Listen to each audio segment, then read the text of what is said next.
I'm so glad you've tuned in. Welcome to the Foxed Page, where we dive deep into the very best books. You'll end up with a richer understanding of the title at hand, all while learning to read everything a little better. I'm Kimberly Ford, best-selling author, former adjunct professor at Berkeley, editor, and PhD in Spanish and French literature. And for anyone out there who isn't trafficking in rare books, Foxed Page might be something of a mystery. Foxing is just those little brown spots that you sometimes see on the pages of really old, beloved books. A couple of tips before we dive in to this incredible novel, The All of It by Jeannette Haien. So as usual, the lecture will be delivered today in 3 chunks. Segment 1 will have no spoilers, and in that first 30 minutes, we will discuss why I think you should read this book. We'll have a quick rundown of the biography of Jeannette Haien, and then we will dive into the title, the frontis mater, and the first couple of paragraphs of the text. In segment 2, for that half hour, we'll discuss the structure, the narrative voice, and how heavily she relies on her excellent dialogue. We'll talk about the voice of Edna in particular, and we'll talk about plot. In the third section, we will talk about the spareness that really belies a really incredible richness in the prose.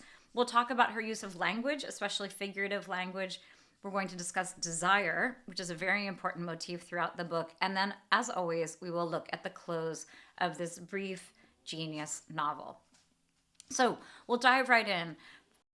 We're going to jump in today with this question of why I think this book is worth reading. So first of all, it is on a list that Louise Erdrich has pulled together of brief, perfect novels. And I think that's actually a pretty great description of this novel. It also came highly recommended as a novel that would fit really well into my recent Irish obsession. So first of all, I love a brief novel. Generally speaking, a novella is anything kind of 130, 140 pages and or fewer. And then a novel. These are so arbitrary. It's so kind of American to want to have these definitions, but they're helpful. So a novel is generally about 250. So a brief novel is going to be somewhere in that span. I love a novella. It gets closer toward the short story where there's a lot more pressure on every single word. There's a lot more pressure on the prose. If we think of, I can list off a few of my favorite novellas. Ethan Frome by Edith Wharton is an incredible sort of masterclass of the genre. I really love The Brief and Terrifying Reign of Phil by George Saunders. I love The Prime of Miss Jean Brodie by Muriel Spark. And Franny and Zoe by J.D. Salinger is one of my favorite books of all time. I really love the demands that a shorter novel will make on a writer simply because there is a bit more care. If you're looking at 900 pages of something, there's going to be, I think, slightly lower expectations about every single word, whereas these really demand the writer be absolutely sure of every single choice he or she is making. This book is perfectly fitting into my Ireland, my recent obsession with Irish literature.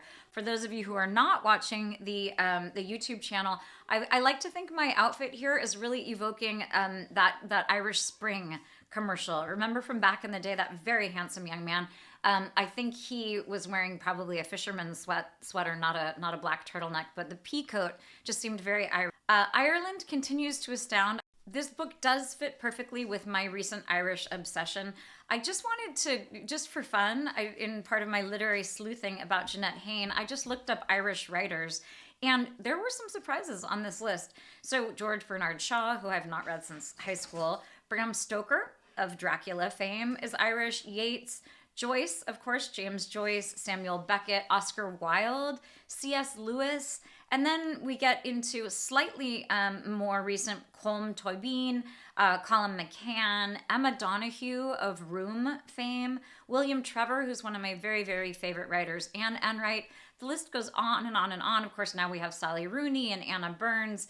It's just astounding to me that a teeny little island the size of Ireland could island the size of Ireland, that sounded so strange to my ear, could generate such amazing literature. But I do think when we dig even a tiny bit into Irish history and we realize the amount of strife and the amount of difficulty that they have faced as a colonized country, for the last 500 years, certainly in the last 150 years, the incredible religious strife and the incredible infighting and their post-colonial issues, it's really, it is a very fertile ground, I think, for both potatoes and for literature. I also, just like Anne Patchett mentions in the introduction of this novel, I love a novel with a priest in it.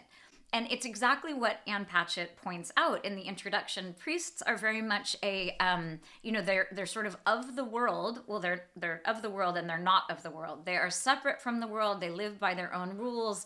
In fact, really pretty astounding, really pretty crazy rules. And yet they are the sort of keepers of many, many secrets. And they are, these larger than life figures that sort of, they these days are inspiring a lot of disgust and revulsion, as they should in lots of ways. But there is this sense of them as being a very important fixture in communities who are not harbingers, they're repositories of these secrets. And so I think part of what appeals to me is there is a real sense of like the gossip. I mean, I really feel like maybe that's, they're hearing all of this stuff. They really know all this stuff. Hopefully they're not churning any of it out. But you do have a sense that if you were an author and you could sit down and talk to a priest, you'd get some pretty good stories. This idea, too, of cloistered living and this idea of Catholicism, we see it in Marriott and Ecstasy, which is an amazing book by Ron Hansen. Of course, The Scarlet Letter is another incredible short novel. It's actually less short than you think, if I recall. My favorite priest of all time, which I'm pulling from television here, not in fact from literature, is the sexy priest in Fleabag. I mean, that is just, wow, does that make for a juicy plot. So Jeannette Haien is pulling together a few of my very favorite things here, and I hope that they also appeal to you. This Irish setting, this kind of condensed prose that we get in this brief novel, and then a really, very sort of juicy setup where we have this important secret that is being confessed. And what we see happen is this really cool thing where the secret and the reception of the secret is much more about Father Declan than it is about our Edna. So you have this really interesting structural thing that happens where our priest is the one who's really struggling with this news that in fact Edna is really not particularly conflicted about. So it's this very interesting play on morality and on judgment and on self-acceptance. It's just masterfully done. That is why I am recommending that you read it. So we're going to talk quickly about the biography of Jeannette Haien. She does not have a Wikipedia entry, which is so weird. That really does not happen to me very often in my literary sleuthing, in my literary groupiness. But, I did some more digging and I came up with several things. She was born in 1922 in Dayton, Ohio. I don't know about you, but I was fully assuming that she was Irish, which was a very bad assumption on my part. She was not. She was born in Dayton, Ohio. She was born of Dutch immigrant parents. Her mother was a very accomplished violinist. She herself got a music degree at the University of Michigan. Wow, I don't know why I said Washington. University of Michigan. She got a BA in music and was a very accomplished pianist. She became a professor, not a professor, a professional pianist and also a piano teacher for 35 years.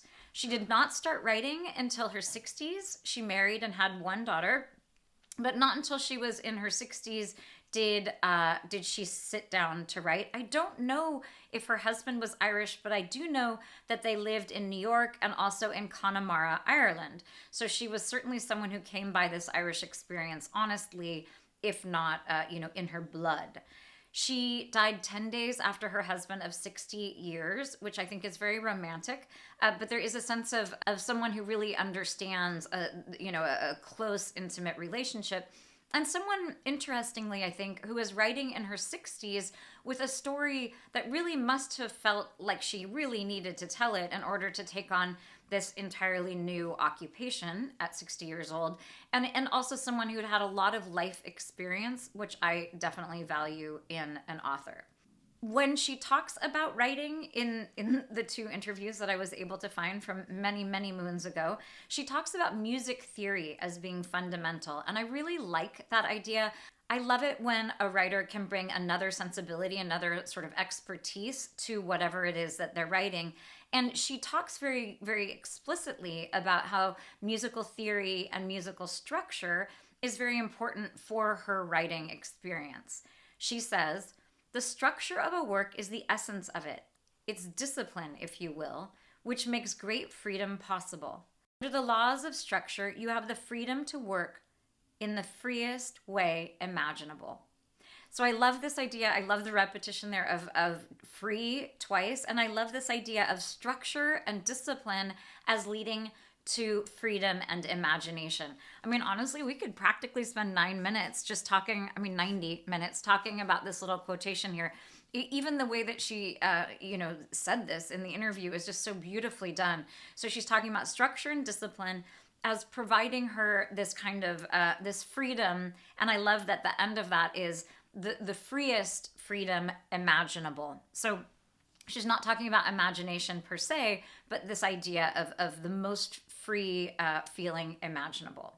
Okay, there's one other quote from the same interview, but honestly, it was so inspirational and so amazing, and frankly, a little contrary to the novel itself. I am going to save it until the very end of the lecture because I really do think it's going to be an excellent note to end on. That will be at the final minutes of our 90 minutes. Okay, I'm going to dive relatively quickly into the title.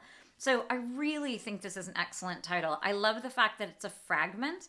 I like the choice of the typesetter here to have it in lowercase, all in lowercase with no capitalization. It's nice, I think, because it emphasizes the fact that this is a fragment. This is something that is taken. And I think it's important to realize that this idea of the all of it, of what Edna is confessing, supposedly the all of it, is an impossible thing. It's fragmentary because there is no way she could express the all of it to anyone, let alone, in a one-time sitting with a priest. So there's this idea of it being a fragment, not only because it's only a fragment of her life that she is sharing with him, but also this impossibility of being able, it sort of plays against the idea. It's impossible to tell someone the all of it. So I like the fact that it's both speaking to this idea of the fragment, but then again is also talking about how this is not, it's sort of like the opposite of the all of it is what she's going to tell him. I like the fact too that there is this real willingness and this eagerness on the part of Edna to reveal everything. That in this confession, which is not in fact a confession, it's not a religious confession, it's simply expressing this thing to him so that he will understand. She's going to bear everything that he needs to know. Again, impossible to say the actual all of it, but there is a sense of her willingness. So we're going to look quickly on page 24. So this is right after Kevin has died. They knelt at the foot of the bed and separately prayed. When he stood again, Edna stirred but remained at her kneel. "I'll tell you the all of it now, Father," she said, looking up at him. So again, I love this idea that what we have in the title is this fragment, because there is this idea that the story is, as all stories are, is a fragment of a much larger life lived. But there's also, of course, this idea of her kneeling and her willingness. There's this idea of her as sort of a supplicant, meaning that she's not prostrating herself before him, but she is kneeling down before him. He's standing. She's calling him Father. There's this real sense of duty and of sort of this filial devotion to him. And she's literally looking up at him, looking up to him. So you have this idea of her as being sort of willing. I'm now going to tell you this. It's of her own volition. She has agency. And yet they're in this posture that very much makes him kind of the superior. he sits down and, gets her a chair so that they can be on more equal footing. But what's nice about it is it very quickly becomes evident that Edna does not see herself as his inferior. She really wants him to understand, but not really so much for absolution and not for a confession, but simply so that he understands why it was so important to have the obituary read that they were married, and then for him to have a sense of seeing them as who they truly were. But again, not in an exculpatory way, just that she wants to be seen by him. Okay, and then we have pages 67 and 68. This is the second mention of the title. So down at the bottom of 67 and 68. Edna, he spoke at last. She started to make a gesture with both her hands as if closing a drawer and, straightening her back, impersonating attendants, said, "That's the all of it, Father. The rest you know." So I love this. When we have this idea of her standing, we have this idea, he, in the beginning, she's kneeling, he's standing. And then here we have this idea, she started to make the gesture. She's not standing. Sorry, I misread that. She pushes the drawer, which when you imagine that gesture, for those of you who are not watching me do the gesture, you can see that that's also pushing him away. She's saying, it's done. I'm closing the drawer on this. Also, like, back off a little bit is that gesture. And when she's straightening her back, she's sort of rising upward and impersonating attendants.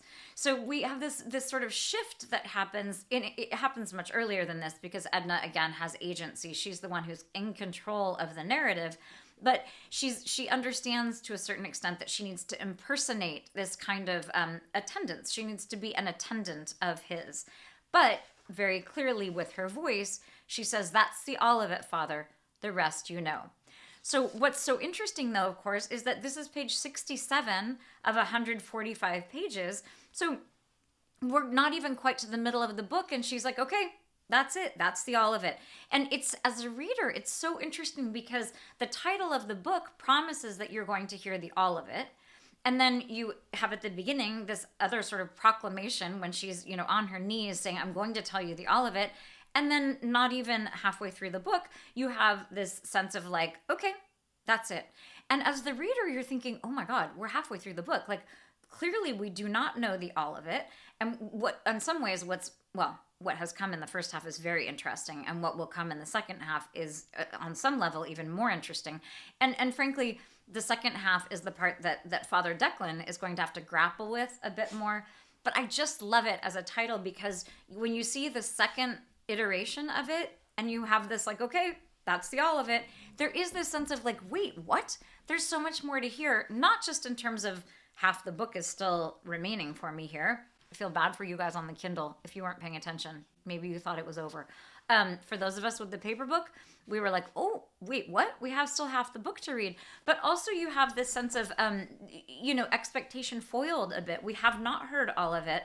And when she says, the rest, he may have some idea of what he knows of the rest, but he's only been there for 5 years. They've been there for 35, I think, for much longer in the town.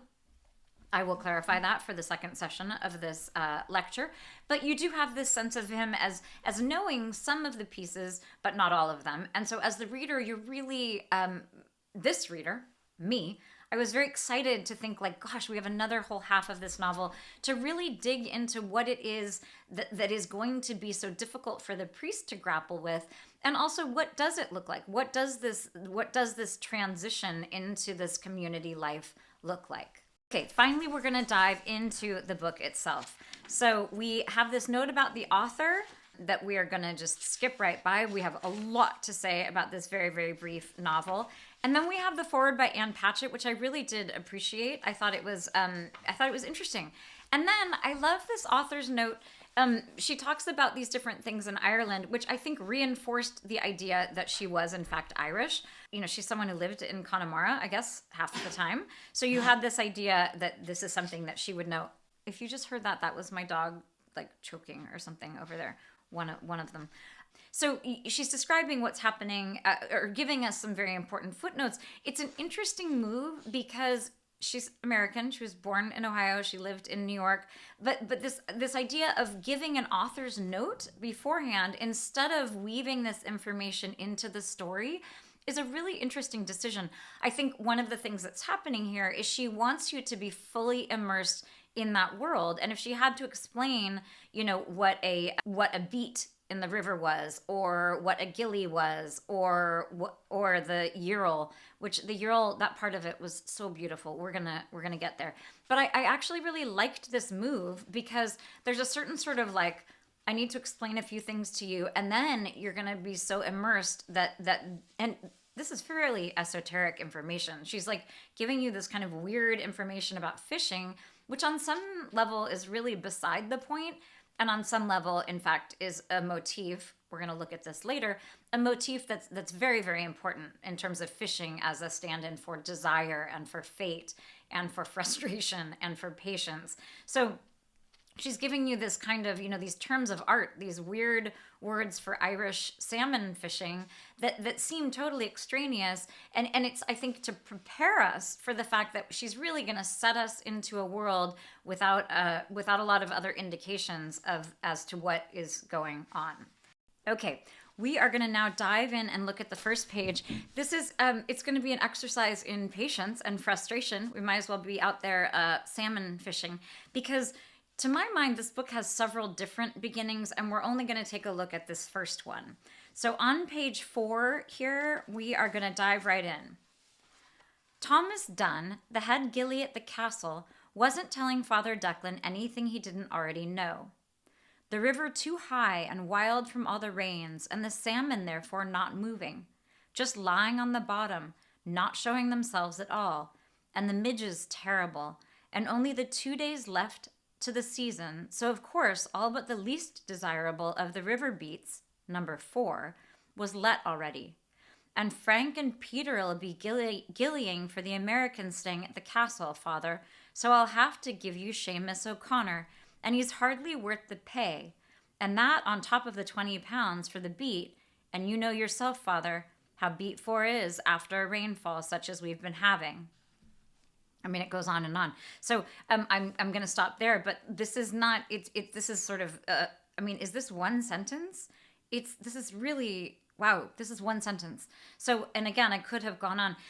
So you have the sense right from the beginning. It's such a, it's such an artful novel because you have a sense of this kind of urgency because, this sentence was going to go on and on and on, this kind of breathlessness in the telling.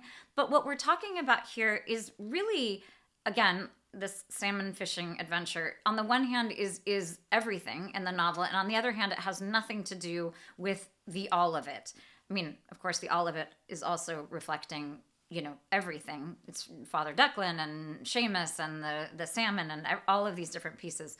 But Thomas Dunn, so to begin with, we have Thomas, we've talked about this before. Your John Thomas it can be slang for penis. Dunn, you have the sense of like all done, like something is finished. And this Thomas Dunn, who's the head kind of gillie, he's the head sort of fisherman helper at the castle, he's really pushing hard on sort of being done and not going out and not wanting Father Declan to waste his time. But so you have this very sort of significant name. All of the names are significant. We will get to them. And you have this castle. So you have the first and last name of this person of kind of mild authority. Of course, sort of nothing compared to the authority of Father Declan. And you have this idea of this castle. So you have these hierarchies right from the beginning. You have this classist thing with the idea of the castle and the sort of the serf and the priest and gillie, as this gillie, this helper person is kind of your servant. And then you have this idea, of course, of the castle. There were ancient Irish castles, but there also would have been castles that were a result of the British colonizing effort in Ireland. So you have these, it's setting up all of these historical and hierarchical systems right from the beginning. We have the Americans, of course, who have come in. It's not clear what era we are talking about. We have cars. We have an old Ford. So we have to assume, it's probably the 40s. I'm going to take another look at that and come back in sections 2 and 3 and see if I can pinpoint that a bit. Also, importantly, you have these Americans who are staying at the castle. The castle has now become sort of a hotel. It's become kind of a tourist attraction. And, you have this sort of Irish decline, and you have this influx of the American money in the 19th, at the end of the 19th and through the 20th century. So you have this sense of everything as sort of being done and everything being in decline, and the muddy waters and everything kind of roiling. So you really have this sense of a lot of things being in turmoil and a lot of things being in flux. And really, Father Declan is about to face a very difficult day. Okay, so we will go on and look at the several other beginnings of this incredible novel, because I do stand by this idea that there's several distinct sort of beginnings. And then we will dive into lots of other amazing things about this brief, perfect novel in the second and third segments of this lecture. Join me.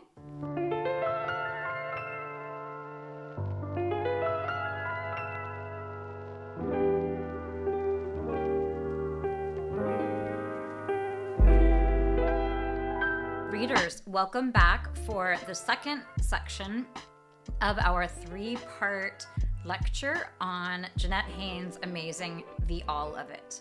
In the first segment, we took a look at the very opening chapter, and I alluded to the fact that I have a sense that there are several different beginnings of this novel.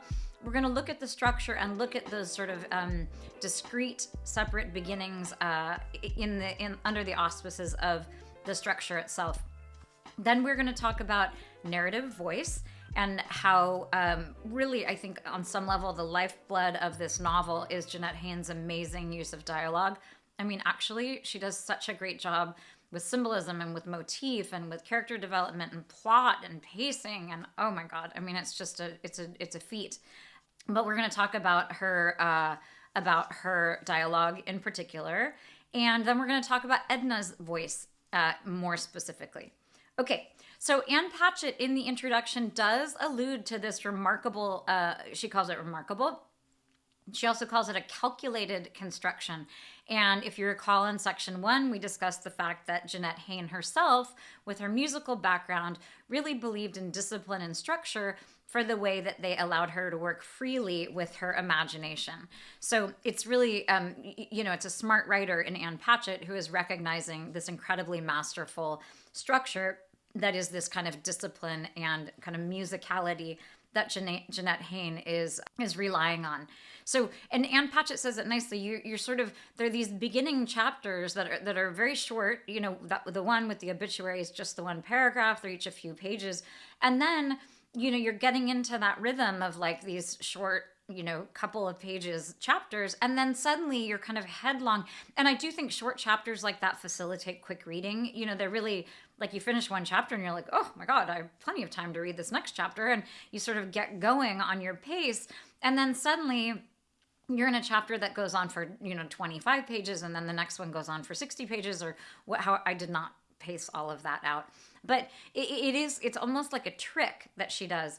And it's interesting because honestly, it's a bold move. It is a bold move because I think a lot of readers, once you kind of get into that rhythm, would be like, wait, what just happened? Almost like a bait and switch kind of a thing. I imagine maybe if her editor was a bit of an idiot, that her editor was like, whoa, what is up with these chapters? It's highly unorthodox to have a few chapters that are so short. And then it isn't even like we have one long chapter. There are a couple more chapters that are separated, but at very, very different lengths, coming in at different lengths. We also have this incredible, throughout the structure, we begin with this fishing expedition. And we're going to talk today about how the day with Father Declan out fishing, the very beginning of the book, is actually the day after Kevin's funeral. So all of what is happening in this book is retrospective. It's all Father Declan out there trying to catch this fish and really having a terrible time of it. And the whole time he's sort of mulling this experience, this confession, not an ecclesiastical confession, not one for absolution, but this secret that has been told to him, this reality that has been made clear. So we're going to take a look just very quickly. Chapter 1 is Father Declan. We've read the beginning of that. Thomas Dunn, they're at the castle. Thomas Dunn is saying, don't bother, it's miserable out there. But Father Declan pursues the opportunity on chapter 2. He heads out with Seamus. On chapter 3, we also still have Father Declan and Seamus. It would be interesting, we don't have time to really dig into why we have that chapter break there. We simply don't have time. But it's, you have in the beginning, the Father Seamus, Father Declan at the castle. Then we have him out with Seamus for 2 chapters. And then in the 4th chapter, we go back in time to when Father Declan is trying to get Kevin to confess. Chapter 5 is also like that. So again, we have another chapter split that isn't because of a time break or because, different characters are coming. It seems when you write it out like this, somewhat arbitrary. I am sure that if we really dug in, there would be many, many reasons for that. Chapter 6, we have Edna really wanting to insist that they be known as husband and wife in the obituary. Then we have the obituary itself, which adds so much great texture because it's a standalone thing. There's nothing around it, and it's this bold printed matter that is so it's a promise that the priest is carrying out on Edna's behalf, and yet it is also the priest doing something that he lying, so something that he thinks is deeply immoral. There's something very beautiful about that as a standalone chapter. Then after that, we go back to Father Declan and Seamus, and then we move from the time that he is out there, not geographically, but we just within that same chapter, within chapter 8, we move to Edna telling him about we have him sort of remembering Edna's confession. I keep saying confession, and it's really not a confession. When I say confession, I do not mean a religious one. I think that is clear. We have him fishing, then we have her divulging her secret, and then chapter 9, chapter 9, at the end, we have Father Declan fishing, and we have some of Edna's voice, but the story is very much Father Declan's in many ways, which we will get to more in part 3. But it's this incredible structure where you have these short chapters, which really do hasten and suck the reader in. They hasten the story along, they suck the reader in. But what I was even more intrigued by is the idea that this is all happening during this fishing expedition that Father Declan is on. And it's actually very taut. I mean, there is a lot that's happening in this novel that is told in sort of within the frame of this one day of fishing, and yet you have the whole story which is harrowing of Edna and Kevin, and then you also have sort of the ramifications of that and the different ways that Father Declan is grappling with it. So if the structure were not enough to impress you, and the dialogue I'm about to get into will also, in fact, impress you, I want to take a quick interlude here and look at the names in the novel. So any writer worth their salt is going to choose names that are both evocative in terms of how they sound and will make sort of all of the right associations for the reader. But what's really beautiful is when the names also have real significance in terms of what they mean. So Declan is a sort of an archetypally Irish name. It means a man of prayer or someone who is full of goodness. So it was so funny in the definition because it said someone who is full of goodness. In other words, a man of prayer, which is, I mean, I don't know who was writing this definition. I must have been at Catholicism.com or something. But there is this idea of Declan as being a very good person who is also devout and full of prayer. Interestingly, his last name, Delory, it's an anglicized last name. So it would have been O'Lochra. Wow, that's my stab at Irish. I mean, I just don't... Irish is such a confounding language, okay? Like, it is just absolutely... I mean, those accents and those capital letters in the middle of words, I mean, it is all those crazy vowels, all the crazy consonants. But O'Lochra... Wow, now I sound like maybe I was trying to speak Hebrew. It would have been an O and then Luachra, which was anglicized to Delowry, and it means of the light or descended of the light. So this is a man of prayer, descended of the light, which is so interesting because he's kind of a dick, honestly. Like Father Delowry is like actually kind of a jerk. And I think we are supposed to have sympathy with him, even though he's kind of this cantankerous guy who doesn't treat Seamus well and who's kind of interested for all the wrong reasons and making some very bad assumptions, or not bad assumptions, but is making assumptions that are distasteful to himself about Edna's story. So we have this, I think an aspirational name is maybe the way that I'm going to put it for Declan de Lowry, Father de Lowry. Then we have Kevin, which means handsome or beloved. And I just thought that was such a great, it was perfect for him. I mean, he's sort of, we see him as angelic in lots of ways. He has his, his like whitish hair that's kind of blowing around. And you see him as being very kind of innocent and being protective and being like a very, very good person and certainly beloved. I mean, he and Edna, they have a huge amount of love for one another. So I think it really is a good name. And it's interesting to me that both of them are very good looking people, but they're very, very different looking. So you have Kevin, who is this kind of blonde, blonde guy. And then you have Edna, who has come from when the Spaniards were trying to colonize the island, which was such an interesting, I've always wondered about that. You have the lighter skinned, sort of redhead, blonde Irish people.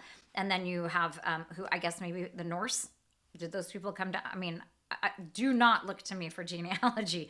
Edna means renewer, delight, or rejuvenation, which is so amazing. It's not a name I love. Edna just doesn't really connote like a real beauty to me. And she is in fact a real beauty. And that is one of the things that Father Declan is interested in, despite himself. But this idea of her being a delight and of being a renewer and of rejuvenation. In many ways, Kevin and Edna are sort of arrested in childhood. The image that we have of them as adults is them riding on their bicycles and, sort of headlong and riding fast and right together. And it's a very, very sort of non-romantic, childlike vision of people racing along on bicycles. And so you have this sense of them, it's a perfect name for her, as someone who's sort of delighted by things. And this idea of rejuvenation and youth. And of course, there is this idea of her as being a renewer and a rejuvenator of Father Declan himself, which is the much larger issue at play. Seamus, I think Seamus, Edna is in fact American, was born in Ohio. I mean, not Edna, sorry, Jeannette. But Seamus, so I think that it is fair to think that shame is one of the things that we are supposed to be thinking of. In both sort of like, it's a shame that Father Declan has to be out with Seamus because Seamus is apparently a really shitty gilly. But also there is this sense of Seamus as it being kind of a shame because he is not, you feel sort of sorry for him. I mean, Father Declan is not really very generous with him. So you have this idea that there is maybe a certain amount of shame that he is feeling. Seamus in Gaelic means James, so it's sort of the that's the derivation of it, or it's like the equivalent in English, and it means the supplanter. So it is interesting that the supplanter, this one who would take the place. So if he's there to assist Father Declan, he's sort of there to supplant him, and in fact he does aid him in the end with this one task that he doesn't really know how to do very well. But you have this sense of him as being a supplanter, as being kind of a stand-in, and yet he's not there. He's for most of the day, he's off in the stone hut. So, gosh, I mean, we just talked for 5 minutes about the names because honestly, this is the kind of writer Jeannette Haien is. Okay, now we're going to go back and take a look at each one of these beginning chunks of the beginning chapters, just very briefly, just to look at how amazing these beginning sentences are together with this structure. So on, what page is this? On page 3, we have the introduction of Thomas Dunn in the castle and Father Declan saying, yes, I'm heading out no matter what. And then we have on page 6, we have the beginnings of the interactions between Seamus and Father Declan. So Seamus says, if 'twere me, Father, given the conditions and all, I'd start off with a Harry Mary, not that stoat's tail you're tying on. Father Declan de Lowry in full, didn't honor the boy with a look, only the words. But you're not me, Seamus O'Connor, are you now? And you're how old? 18 last May. And I started fishing for salmon when I was 11. That makes it 52 years now I've been deciding which lure to use. So here we're really getting kind of the true colors of Father Declan. We are realizing, I'm doing some very quick math here, he's 63. So, getting toward the end of his life and probably some sort of reckonings, which really actually dovetails nicely with this idea of things being in turmoil and the season coming to an end and conditions not being good, and he's got the last beat on the river. So there is a sense of endings for poor Father Declan. And this idea of the Harry Mary is so interesting. So, of course, you have to think here a bit, and this idea of this young upstart Seamus as telling him, it's not even a suggestion. It says, if 'twere me, Father, given the conditions, I'd start off with Harry Mary, not your stout's tail. So there's this kind of pushy thing by Seamus, but the Harry Mary is it's so cool because you should think of Holy Mary, because you should be thinking in sort of religious terms here. And instead of Holy Mary, it's Harry Mary, which is feels very subversive and very kind of, blasphemous in lots of ways. But then you also, when you have descriptions of Edna throughout the book, there's a lot of descriptions of this black hair, and the hair often is, it's kind of unfurling and it's flying in the wind, and there's this sense of freedom. At one point, she takes her scarf off, and there's the freedom of her hair. I believe it's graveside. So you have this sense of freedom that she has because she's not all kind of wound up. She's certainly not wearing a nun's habit. She's got this kind of freedom that Father Declan does not have in many, many ways. But a lot of it is seen through this dark hair that she has, this beautiful dark hair. He talks at one point about the light on it, and it's a real point of his desire. So this idea of this Harry Mary, and of course, Holy Mary, she's the Virgin. So you have this idea of him as this desire that is growing for the salmon, and it is also growing for Edna as he's thinking about her all day long. And so this Harry Mary becomes a stand-in, and it is not a lure he wants to use. He instead is going for the stoat's tail. So, which actually I think we could read as a phallic symbol. I mean, I'm just doing that off the top of my head here, but a stoat, I think that's like a beaver, or like a ferret, or some kind of like an otter, not an otter, but something with a skinnier otter kind of tail. So I think there's an idea here. This Harry Mary is very important. For those of you who are watching the YouTube, I will have a series of images at the end, and I've got a lot of really amazing pictures of these different lures. It's really something. Boy, is that a world I know nothing about. So we're establishing yet more hierarchy, and we're also bringing up this idea of the Father Declan, thinking he knows what he wants and thinking he knows what he's doing and not wanting anyone else to tell him what to do. And then, of course, the introduction of this Harry Mary. And then on page 9, so just a couple of pages later, we have, after 25 casts and strip-ins and not a sign of a rise, the river might as well have been empty of fish, he thought, which it wasn't, of course, he knew. He changed the stoat's tail for a silver doctor. If Seamus hadn't suggested the Harry Mary, he'd probably have gone to it next, but he couldn't do Seamus that favor.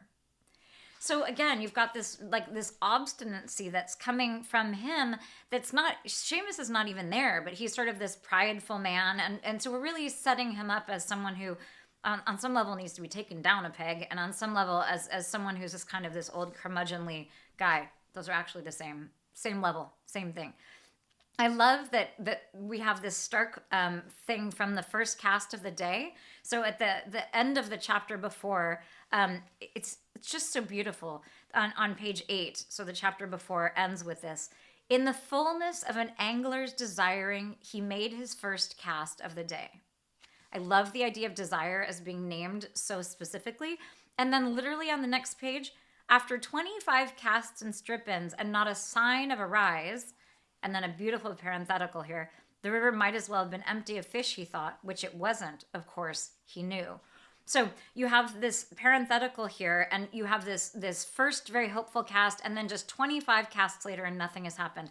So oftentimes with a writer of Jeannette Haien's stature, you have to understand that if they're putting a parenthetical, parenthetical, like sort of the rule is that anything in parentheses you should be able to remove from a piece of writing, and it should not affect the writing at all.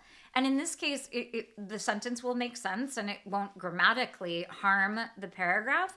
But what is in this parenthetical phrase here is crucially important. If you can hear that dog in the background, that is a dog who wants to come in, who's not coming in. She can add to the pathos here. If you can hear her crying out there, it's just like Father Declan's soul, when he's not catching the fish. But he's saying there in parentheses, the river might as well have been empty of fish, he thought, which it wasn't, of course, he knew. I'm going to give you 1 second. Think about the significance of what he might be thinking about in a thing where something is empty, but it's supposed to be full, and he's convincing himself it's full. I think we have to be reading the fact that he is looking for a sign of God. He's looking for faith. He's really desiring proof that there is something there when he really is feeling like there isn't something there. I think you have to read this amazing parenthetical about the fact that he feels like this is an empty thing that he is devoting himself to, and he says right here, which it wasn't, of course, he knew. Even the syntax here, which it wasn't, comma, of course, comma, he knew. This is him protesting too much. This is him really trying to talk himself into the idea, of course there are fish here, which in some ways is him devoting himself to God and thinking, of course there is a God here that I am devoting myself to. It's unbelievable. We could pick apart any sentence in this novel and it would feel like this. Okay, and then we go to the beginning of the next chapter. I'm just going to read the very first line. Explain, Kevin, explain, confess. It's so pushy and it's so clear on some level that this is very much about Father Declan. Father Declan needs this confession more than Kevin needs it. And Kevin, in fact, is not able to make it, which you should know by now. We are going to have some spoilers, certainly in part 3 and maybe in this one too. But here's the spoiler. Kevin is not going to be able to make the confession. And in fact, we find that out in the next section. And then at the beginning of chapter 5 here, we have this stunning sentence. The next day, sinking fast, he would die, but a few minutes later, Kevin said weakly, "It's for me to tell you, Father." So the tragedy here, of course, is that he isn't going to be able to deliver this confession, but it's all there, meaning that this disillusionment and this disappointment and this tragedy, this idea, it's even in the middle of the sentence in this amazing M dash, my favorite punctuation mark. He would die, but a few minutes later, he's not able, he won't be able to make this confession that he wants to make. I don't know if you can hear my dog. She is really crying out there. She's feeling Kevin's pain. So, but this idea too of him feeling like he needs to tell it and then not being frustrated, and this idea of him wanting to tell, but he's going to die in a few minutes, that is all the kind of tension, the kind of beautiful urgency that Jeannette Haien has. Even, we're on page 14 of this little novel, and we're already like very deeply invested in what is going to happen. And then, so here on chapter 6, we have Edna. We have, this is a very good sort of instantiation of her voice. We have her voice here. It's we have a nice, the narrator here is technically a third person narrator. It's kind of an omniscient narrator who sees into different people's souls, certainly, but is sort of located most acutely with Father Declan. So it's a little bit from Father Declan's perspective, this idea of Edna pleading, which we'll see right here. Edna had pled, "You'll see to it, Father, have the death notice printed just as I've said it to you, just as Catherine McPhillamy had it done when Sorley died." So she has to, that's the end of what we're going to read for the beginning of chapter 6. She has to ask him this huge favor, and her fate is in his hands. And she can't read. We know that she is a person who is illiterate, but she has been told how she wants it done. And so she says to him, please have it printed in exactly this way. And it's, Father Declan to this point has been a little bit of a curmudgeon, a little bit of a dick, frankly. And so there is this question of is he going to sort of compromise his very strict morals and do this thing for her, even though he knows it is a lie? And then we have our stunning chapter 7, which is simply the obituary, which I am not going to, I am going to read 2 parts of it. Kevin, beloved husband of Edna, deeply regretted by his loving wife. So you have this double iteration here of this idea of him being a husband and then him being deeply beloved by his wife. So you have this kind of casting of both of these people into these 2 roles. So, oh, and look, here we have the date, 1982. Remember, guys? Remember in session 1 when I said I was going to find it? Just found it, 1982. Wow, it is so much later than I thought. What a sloppy reader that in my mind, I literally had this whole thing happening in the 40s. But here's what I will tell you about that. The story's timeless. That is the lesson that we're supposed to get from this. I mean, the idea of this old Ford. So then I immediately went to some sort of middle of the 20th century moment. It's much, much later than that. It is interesting that you have someone who is illiterate. I do think there is a timelessness to this story that's very important. Of course, 1982 situates us much more firmly in the midst of the Troubles, and much more the Troubles in Ireland between Northern Ireland and the rest of Ireland, between the Protestants and the Catholics, other way around. Began in 1969. So we're really in the heart of a lot of sectarian violence. Also interesting that Kevin died at age 63, which we know when we had those numbers given to us before by Father Declan, I think maybe we should have been paying a little more attention than I was paying, because he also is 63. So I think we're meant to do that math back then, which I did not do until I was with you all. We realize that Father Declan is 63. We also hear that Kevin is also 63, which I think just reinforces this crisis. Father Declan is exactly the age of this man who has just died.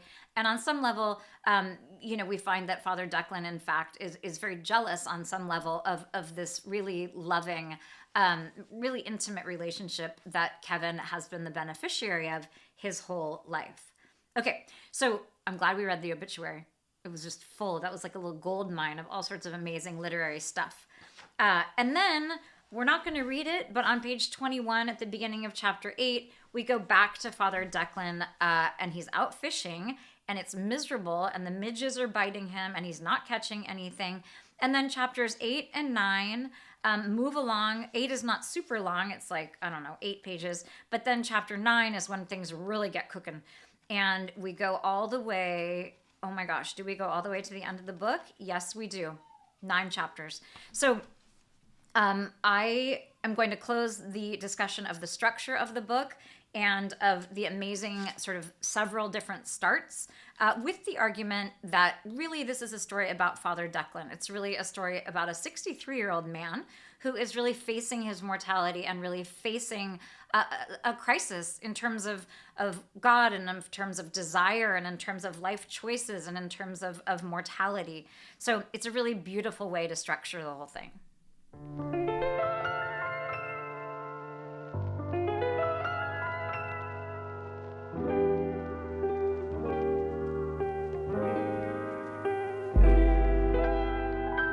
Fox Page listeners, readers, welcome back. This is part 3, the 3rd section of my lecture on Jeannette Hayen's unbelievably gorgeous The All of It. So I said originally that in the third section, we were going to talk about the spareness of the prose, also its richness, and we were going to discuss language, in particular figurative language. We're going to talk about desire and the close of the novel. And we are going to do some of those things, but honestly, I am so taken by a couple of elements that I'm going to have to shift this around a little bit. We will discuss the prose, certainly. We're going to talk about dialogue and how important it is, and we're going to discuss a little bit of figurative language as we move through. We're definitely going to talk about desire, and then we're going to look at the close of the novel. Okay, so I want to dive right in by looking at pages 36 and 37. So this is a novel, a brief novel, that we discussed this in part one. It is very much a story about Father Declan, but at the heart of this sort of crisis that he is having, this crisis of faith, this crisis of desire, at the heart of that is Edna's story, of course. It is really very much the story of both of these people and what they are looking for from story. I would posit that Edna is really looking to be seen, and she's looking to be recognized, especially after the death of her brother, and that Father Declan is looking for many different things, not that. And I would argue that Edna, in fact, already has a very clear sense of who she is and what her relationship was. And so for Father Declan, this is a much more complex few days.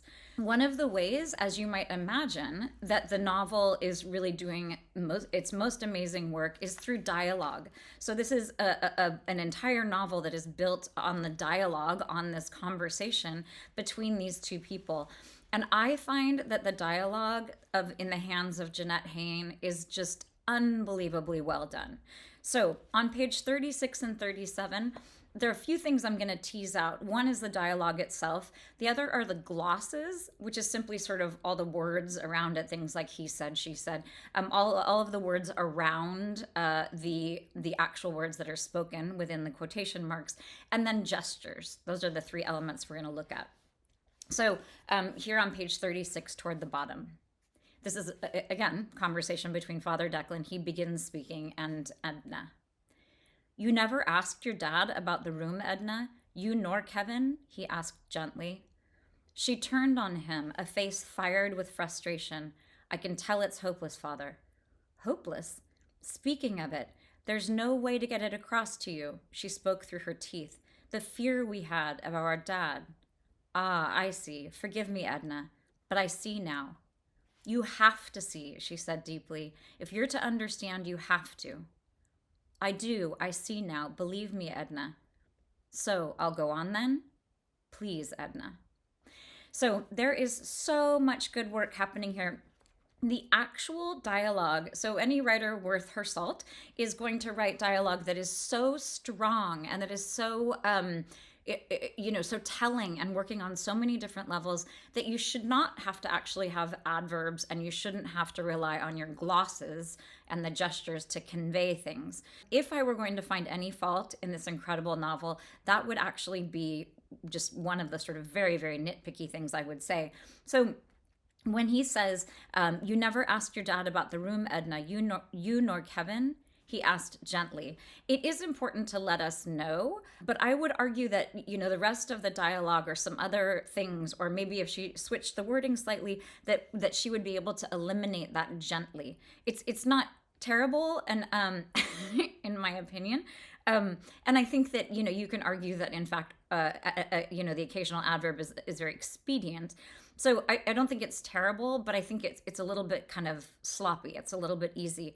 And then this next phrase, she turned on him, a face fired with frustration. So I think that you may be of the opinion that that's very effective. I am not a huge fan of alliteration. In this case, I do like the that repetition of that fired, the face of frustration, because there's a little bit of a sputtering kind of thing happening there. And there's a sense of kind of not being able to get going. They're kind of this stuck in the same place. But I would also agree. I hope you agree. I would also argue that I'm not sure that is necessary. If she just, maybe. I think that if there were a way to convey that instead of this description, that might be better. And then this next line, he says hopeless, and she says, there's no way to get it across to you, She spoke through her teeth, the fear we had of our dad. So this idea of her speaking through her teeth, that I'm not sure that is necessary. And when authors describe what's happening with the body, oftentimes, I mean, that is a very like MFA thing to be doing, and there's lots of instruction to sort of tell us how your character is feeling in their body. I think generally that is not very effective, for me at least. This idea of she spoke through her teeth, I understand it's like that, she's gritting her teeth and she's very frustrated and she's really anguished in this moment. But for me, it felt a bit heavy-handed. So then, and I do think if you stripped out some of these glosses and adverbs, you would see how really, really powerful the language is. And the most salient thing for me, we were going to spend quite a bit of time talking about Edna's voice, but we simply don't have enough time. This is a brief novel that I could talk about for days and days and days. But Edna's voice is very assured. Right from the beginning, we have this sense of her as knowing what she wants to say and delivering it with conviction, and at times not being particularly patient with Father Declan, which is actually, it seems really, to me, it seems like a very good reaction, because he's kind of a dick, a little bit of a curmudgeon. We know that he's having, we get more and more appreciation as the novel rolls on about sort of his personal struggles and what he is bringing to this. But I do think that Edna's assurance and her strength is really well conveyed through her voice and the dialogue. Okay, in fact, we're going to look at an example of that on pages 86 and 87. This is a bit later at the bottom of 86. This is this gorgeous telling after she announces that they are, in fact, she and Kevin are brother and sister.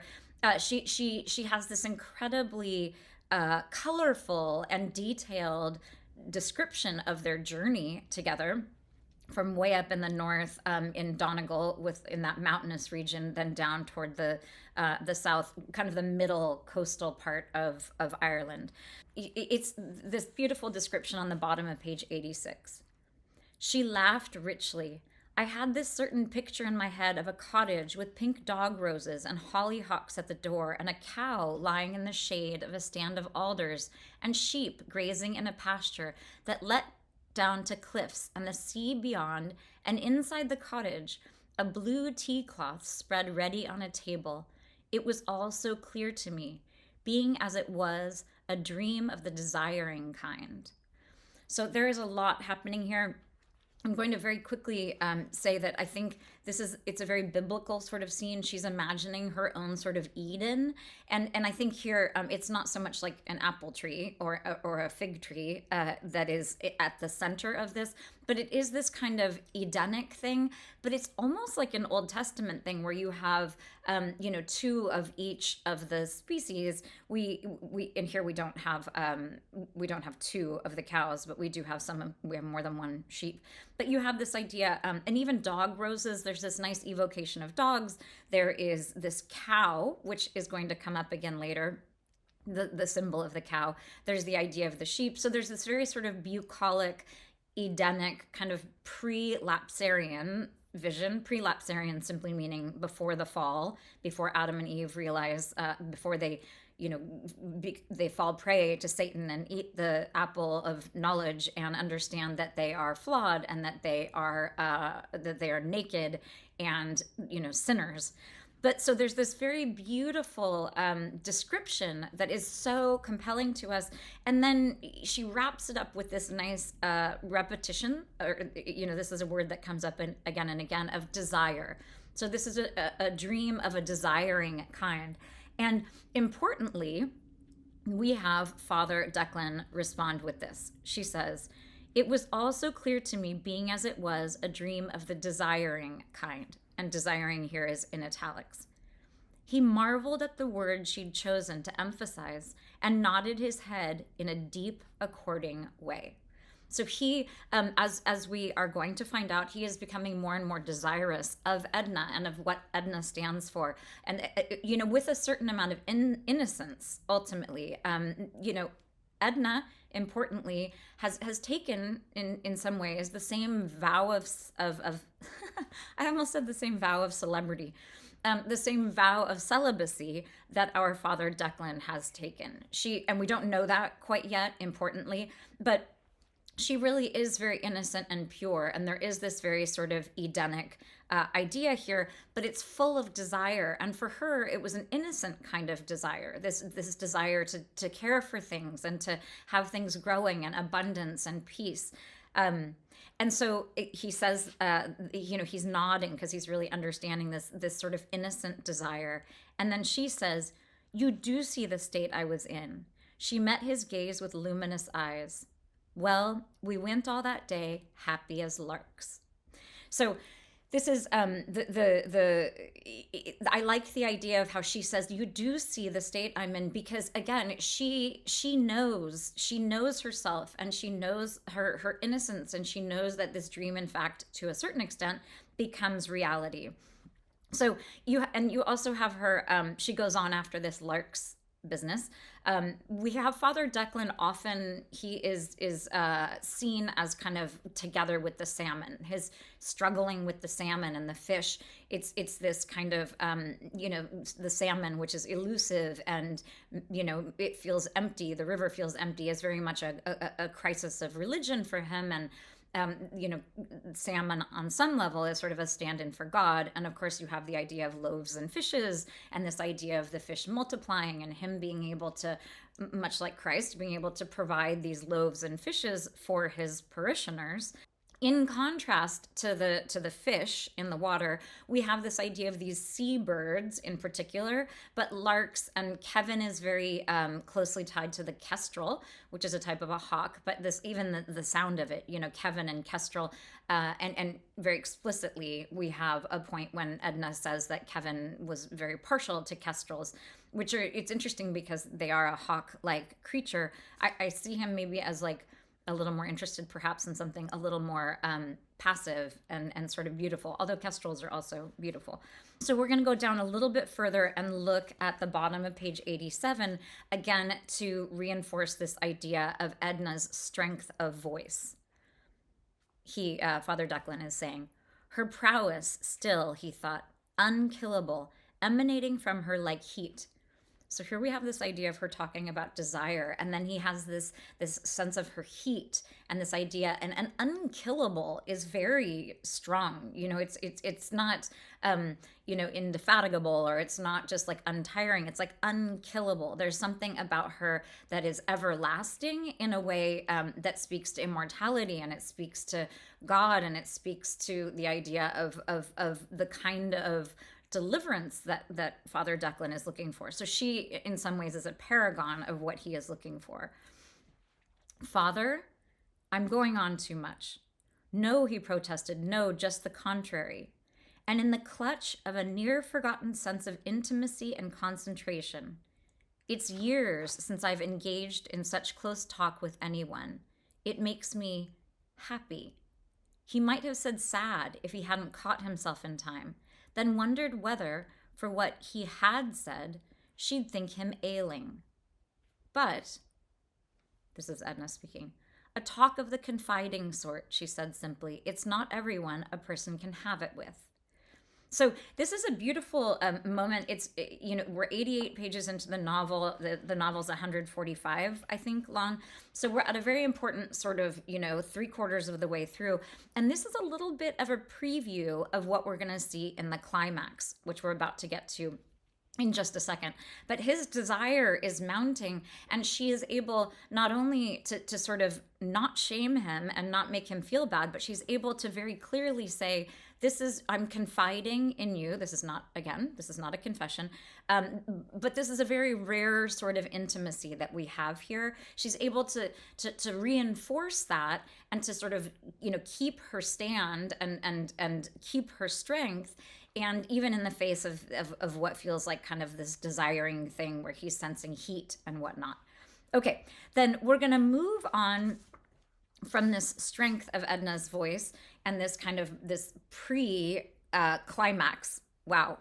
I mean, pun intended, there's a lot of sexual tension that is building between the two of them, at least on the side of our Father Declan. So there is a very important climax, and we're going to look at that on page 112. This is so incredibly well done. So on page 112 here, I'm going to read, it's a slightly longer passage, just like half a page. And this is Edna speaking about why she kind of let the lie go. She had a chance when she first got to town to tell people that in fact they were brother and sister, instead of perpetuating this idea that they were man and wife. If we'd corrected what they'd decided about us, told them we were brother and sister, they'd have gone about trying to settle our lives for us. Myself expected to want to marry, and Kevin seen by the women as a hope, the lot of them leeching onto our privacy and pecking at our freedom, busy at arranging ourselves to fit the slots of their desires. So this is so important. I mean, this is a pair of people who have grown up in a very, very difficult, very isolated surrounding, and just really have had very little access to the world. Edna is not literate. They, until they were 14 or 15 years old, they were, essentially by themselves in this very remote setting with no mother. And well, I think they were like 3 and 4, 2 and 3 when the mother died of delivering a stillborn child. So they have this abusive situation with their alcoholic father, and very little kind of education until they are, relatively far into their teens. So it does make sense that they would want privacy and they would want to be living in a way that feels comfortable and familiar to them. It's so fascinating how, this just had not occurred to me. Like it's so kind of otherworldly but it makes so much sense that there would be a desire on their part to live in a way that feels comfortable for them. It's a real revelation. And I think that Jeannette Haien here has really earned this. It makes complete sense. There are lots of different ways you can sort of say, oh yes, she was building us toward this idea that they wanted certain freedoms. They wanted to continue to live a little bit outside of societal norms, but they also wanted some sense of community, and they wanted the ocean, and they wanted livelihoods and a way to survive. So, and I love that she ends this little paragraph with this desires, their desires. Desire, I should have an electronic copy so I can find the number of times desires comes up in this novel. It comes up all the time, which could be kind of heavy-handed, except that Jeannette Haien is such an absolute master. So then after that word desires, she goes on and says, they're thinking we were married, she concluded simply. It cleared it for us to be and do as we pleased. So I love that. She concluded simply. Again, this is the strength and the conviction in Edna's, in her voice, in the way she uses her voice. He heard her, understood her, but God forgive him, in the state she'd gotten him in, of feeling demeaned and pocked as an object of her pity, and in the grip of some heretofore unknown brand of a crazed and crazy pride, which imperatively and absolutely required that he recoup his dignity and score, he bludgeoned her with, and what exactly, outside the usual, did it please you to be and do? This is a climax in the sense that he is really reaching his lowest ebb here. And the fascinating thing, this is what kind of blows my mind about this book, is the reader, in this really prurient and kind of yucky way, is wondering the same thing. As a reader, I was like, I don't know what kind of relationship they're having. I don't know if this is like a flowers in the attic kind of a moment where they're going to continue on with their sexual lives. I don't know. I wasn't particularly judging of that. At one point, there's reference to the fact that she didn't have any children. And so you are curious as a reader, which makes you feel, it should make you feel like a little unsettled and a little gossipy and a little weird and a little judgy. And so when he does this and you're like, oh, what a dick, you also have to be thinking to yourself a little like, ooh, but wait, I was having those exact same questions. So then, again, Edna, with all of her conviction and all of her strength, we have this paragraph. Disbelief, no, dismay of the deepest sort arrested her features. But, like a feral dog after a lamb, he was not to be stopped. again, the lamb, the sheep, this idea of innocence, this idea of a yearl, an YIRROL, this year-old lamb that we were told about in the author's note at the very beginning.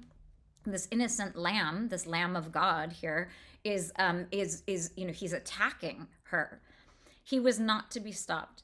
Tell me, he insinuated, was it the other part? Then crudely, the sexual part that he never finished. She rose before him like a pillar of fire. You could think that, she cried, of Kevin and myself, that we kept it up? Shame. I must know, he raged, 'tis my duty. Then God damn your duty for the filthy thing it is.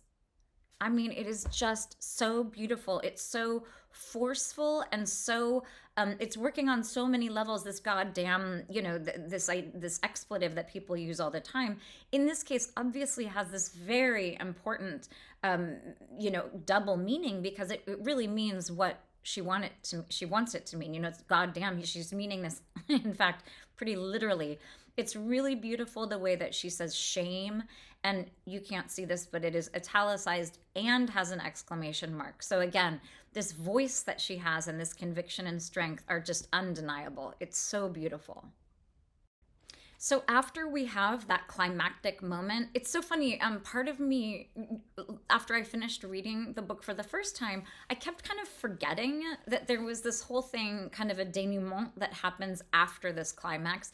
In my mind, it was sort of, and I think this comes from the fact that I, as a reader, was like, I felt a little bad. I felt judgy and sort of aligned with Father Declan in a way that was not totally comfortable for me. So you have this sense of like that being such a big moment, and then it actually was very nice to remember that, oh no, wait, there is a whole sort of denouement. There's this whole sort of falling action and a really beautiful conclusion. It's just honestly one of the most generous endings of a novel that I can possibly think of. So we're going to look a little bit at the language as we move through the end of the book. On 136, so he's caught his fish, which is just this very, very big deal. He finds, he is able to catch the fish, which I think you can read as sort of this reinforcement of his faith, but I think you can also read it as, it's a fish going into this net. I think there's a very phallic thing. I'm making like a fish and a net hand gesture. If you can't see me on the video on YouTube here, if you can't see my pea coat too, I'm feeling very Irish here. I'm feeling very Irish spring. So you have this fish and this net thing, which is very phallic. You have this idea maybe that catching this salmon is going to sort of change his life forever, and he really wants to show this to her, which again, I think you can read this as a phallic symbol. You can also read it as the loaves and fishes idea, that he wants to, be a good sort of Christ figure and wants to, bring this sort of nurturing gesture to her. But so he has this desire that he's beginning to really get in touch with about Edna. So on page 136 here, but must he forever give in to the Mrs. Duggans of the world? Dug in there too, like this idea of being dug into something, of being really stubborn, of being, intractable, of being just like really not being able to shift in terms of your judgments. But must he forever give in to the Mrs. Duggans of the world, forever keep sublimating wishes, as he was this instant sublimating, parentheses, burying or trying to, the wish, another parentheses, he struck the word desire. Here it is again in parentheses. It's this very sort of, some of the very most important things here are happening in parentheses. Desire in this case is also italicized, but he won't say desire to himself, and yet it is emphasized for the reader. So the sentence is, as he was this instant sublimating the wish to share with someone this singular in his life, that's all hyphenated. This is like a virtuoso punctuation situation here, people. This singular in his life, brilliantly prodigious, gallimaufry 24-pound, 10-ounce day. I looked up gallimaufry. It means like a hodgepodge or a jumble of different things. And this day really has been a hodgepodge and jumble. It's been full of disappointment and bitterness and pain and discomfort, but also revelation and rejuvenation, which is Edna's name. It's a real sense of victory and a sense of having come through something difficult. So he has this idea, this sort of thing that he won't call a desire, he calls it a wish. And then on the next page, on 137, it's a brand new paragraph, innocent, the mere wishing of a mere wish. So again, on the other side, when he said wish, and it said he struck the word desire. So we can read desire as the wish. So when he says innocent, the mere wishing of a mere wish, this is very much a case of protesting too much. This is very much a desiring of desire. We should read those substitutions that he himself is not able to get in touch with.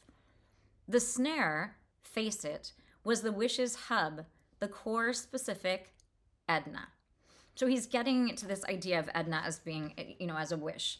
So then down a little further, we are witness to his struggle. Resist. Priestliness performed the thought of the world. He said it aloud, resist, then decided, chung, just like that, not to. So I love chung is here it's all in lowercase and it's italicized and there's an exclamation mark. I'm not really sure. It didn't quite work for me. Chung, there was something about it. She's not going to say wham, but for some reason it didn't quite resonate. But I liked it that just like that has no spaces. Just like that is all one word. Although unfortunately it has kind of a weird resonance with that whole like just like that kind of moment in memes, and then also of course in the Sex and the City reboot. So he decided not to. So there's this idea of he's not going to resist. So as the reader, you're like, oh my God, like what is going to happen here? On the next page here, and supposing he did make it in that time, would there be, the critical question, at 9:30, a lamp still lit in Edna's window. So risk a greater speed, hazard the curves and ditches, go it. So he's really, he's gone from not being able to say the word desire to himself to talking out loud to himself, and then ultimately saying, so risk a greater speed, hazard the curves and ditches, go it.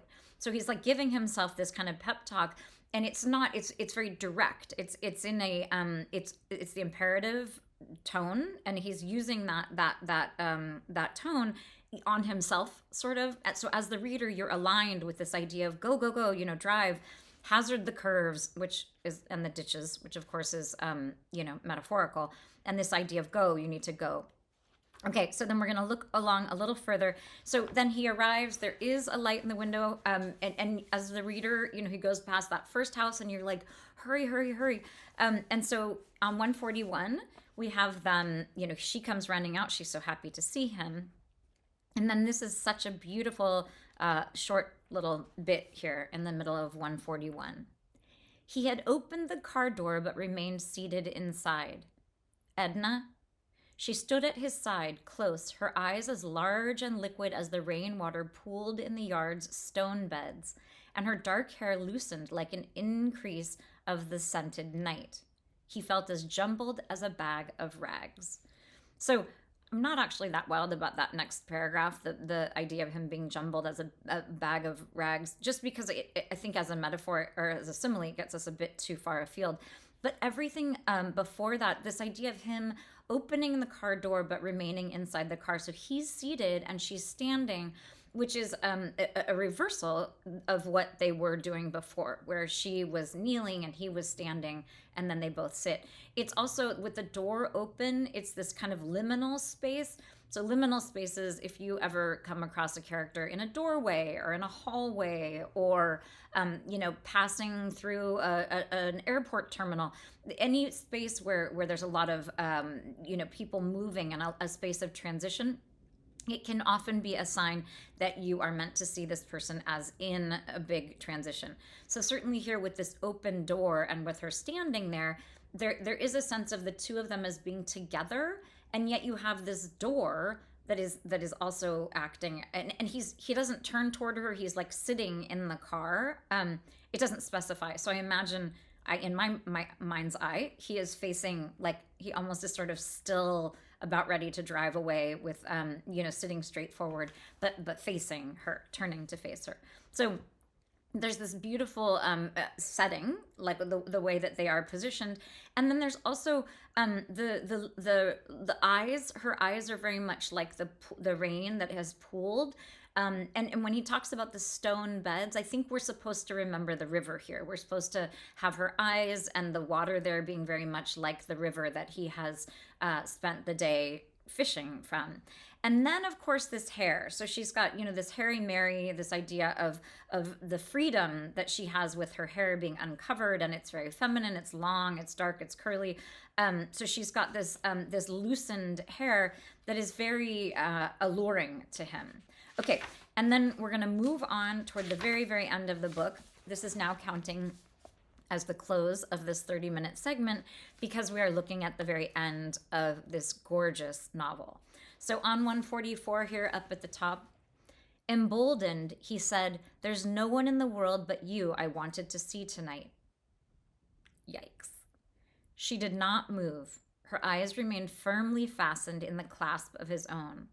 But on her face, in the moonlight, all that was earlier vivid and venturing dissolved of a sudden into a staying, balanced, and vested look, which held, suspended it, and between them, all the multifarious wonders of impossibility.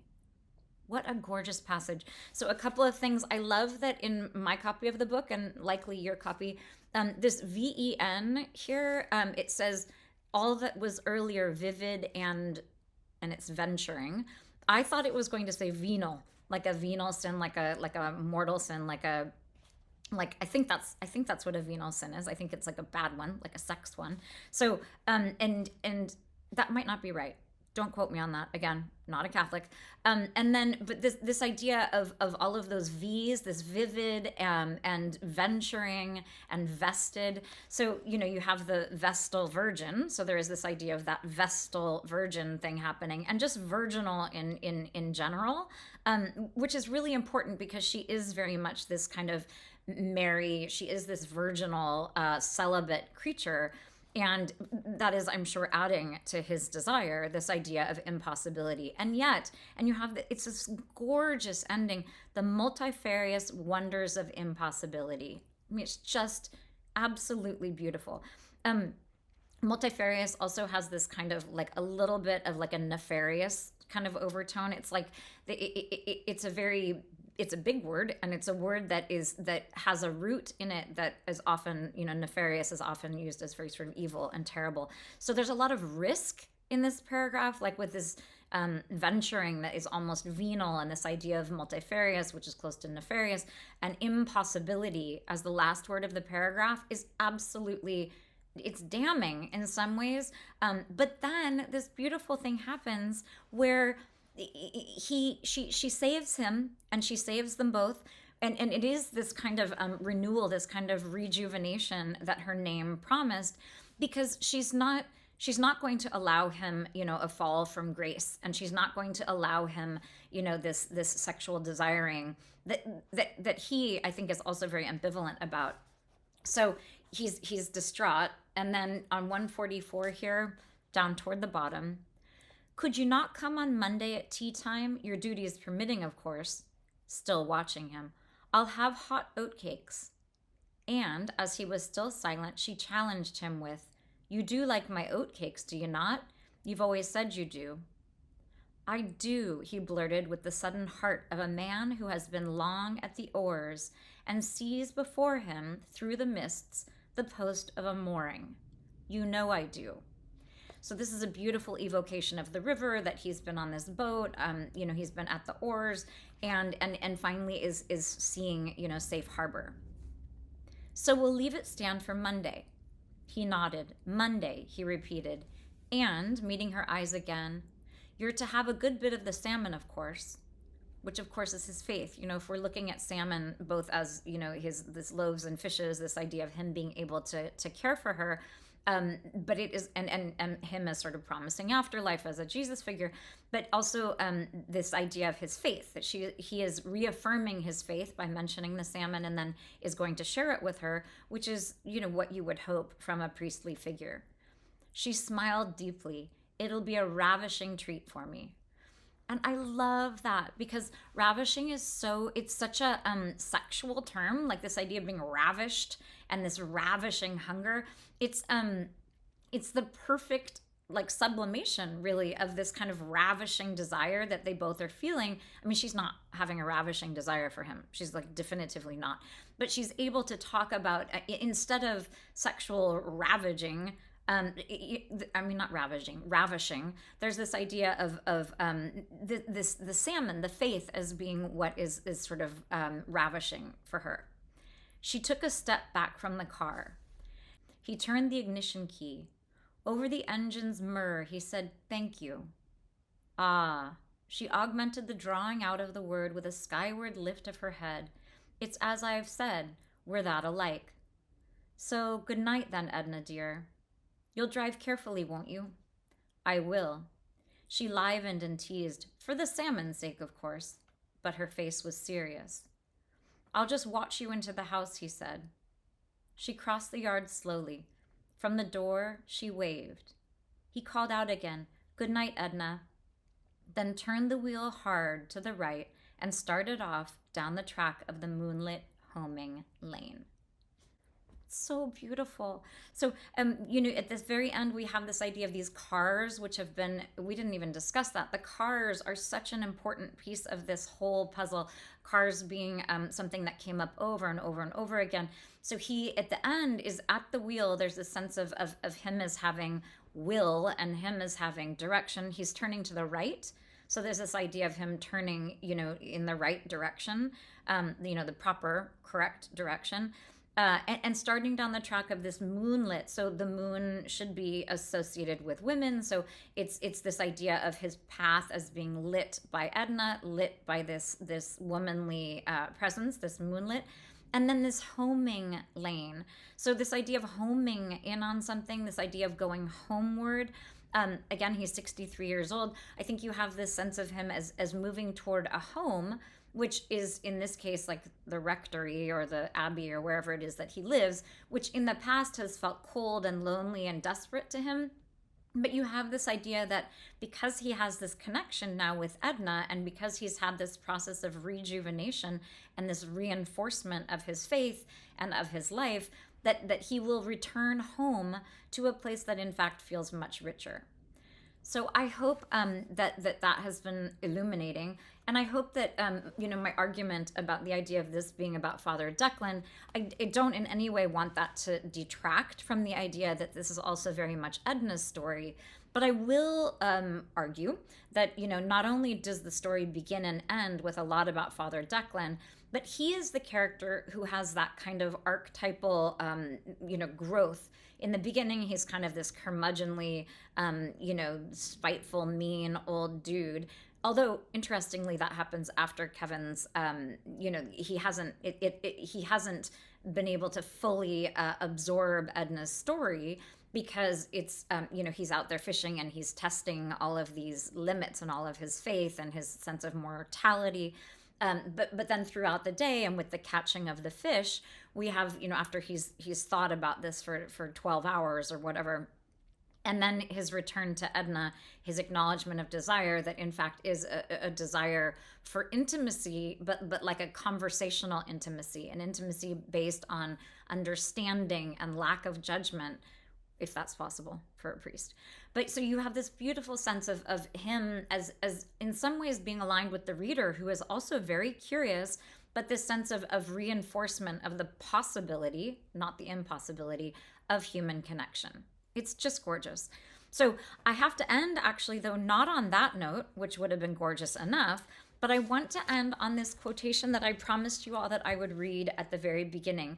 So this is another thing that Jeannette Haien said in the one interview I could find of her. And this just absolutely I wanted to save it to the end because it was so inspirational. She says, My life has been nothing but a dawning exercise every day of expectation. I have been continuously so surprised that I am childlike to the point of glee sometimes. So I love that. This is a woman, she starts writing when she's 60 years old. This interview was done, in her 70s. But this idea of her life, and I think honestly, part of the reason why the novel is so gorgeous is because she really does have a lot of life experience. But I love this optimism and this idea of glee and this idea of being childlike to the point of glee simply because she is alive to this idea of being continuously surprised. And when she says, my life has been nothing but a dawning exercise every day of expectation, at first you're sort of like, wait, is this like expectation of herself or that, expectation that others have of her? You're a little like, oh gosh. But no, it's this idea of expecting wonder and expecting surprises. It's just an absolutely beautiful sort of, honestly, it's really good advice. Try this. Try every day to be, expecting just surprises and wonder and trying to be childlike and full of glee. So I found this novel so moving and so beautiful. And frankly, it just got more and more beautiful and more moving the more I dug into it. So I hope that you also enjoyed it. And I hope that these 30-minute deep dives into the text have been helpful. So happy reading. Readers, thank you so much for tuning in today. The lectures really are the lifeblood of the Foxed Page, but you should really go to thefoxpage.com. There are 5-minute recommendations where I will predict in about 5 minutes whether you should or should not tackle Ulysses, or maybe why you shouldn't be so snobby about the recent Leanne Moriarty beach read. There are also talks, no rereading required, on old favorites like Are You There, God, It's Me, Margaret, or Frog and Toad, which is quite frankly a literary masterpiece. There's also this very cool thing where you answer a couple of questions and this cool wheel spins around and spits out a recommendation that I think might be exactly what you need, and it might be something that stretches you a little bit. Come and check out thefoxpage.com. Thanks for listening, and mostly, happy reading.